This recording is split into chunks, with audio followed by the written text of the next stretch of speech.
can either work back to forward or forward to back. Forward being, taste and quality and talking about that. And then, it just so happens to be like the best agricultural solution today. Mm-hmm. And this is why, you can choose like how much or how little you talk about it.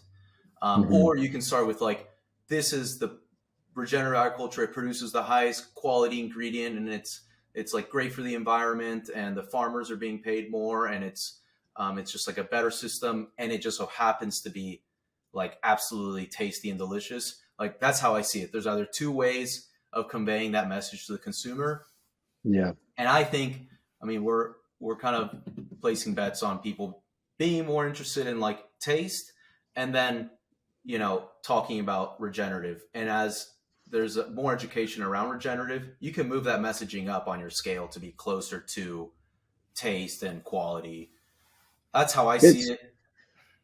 Yeah, it's going to be a lagging value prop for the foreseeable future, right? Yeah. And Yeah. tying it to those other more important leading value props is going to be super important, and whoever does that the best is going to win. It seems like the people that have invested in a certification like you have are kind of relying on that moniker front of pack, and then trying to have a blurb or something that's a little bit deeper on the back of pack if you have the space to do that.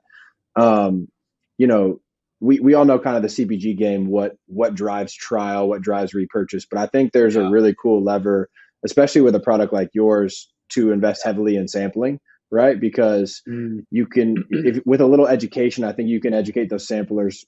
People buy on emotion and then back it up with logic, right? So they're going to buy on the emotion of it's crispy, it's tasty, it's cheesy. And then if they're informed about the Regen Ag on the backside, they're going to tell people they bought it for that reason when we know they really did it. But that's great if we can turn them into, evangelists on the back end. Exactly. Or, it gains enough of a following to where like, everyone's like, oh yeah, like Cheddies are the best, or whatever brand is the best. They're like the most delicious thing I've ever tasted. And there's this thing called regenerative. I don't really know what that is, to be honest. But I'm attributing this product being so fantastic because it's regenerative. And so like at least that's how maybe I see regenerative taking off, is like products need to be absolutely delicious and higher in quality.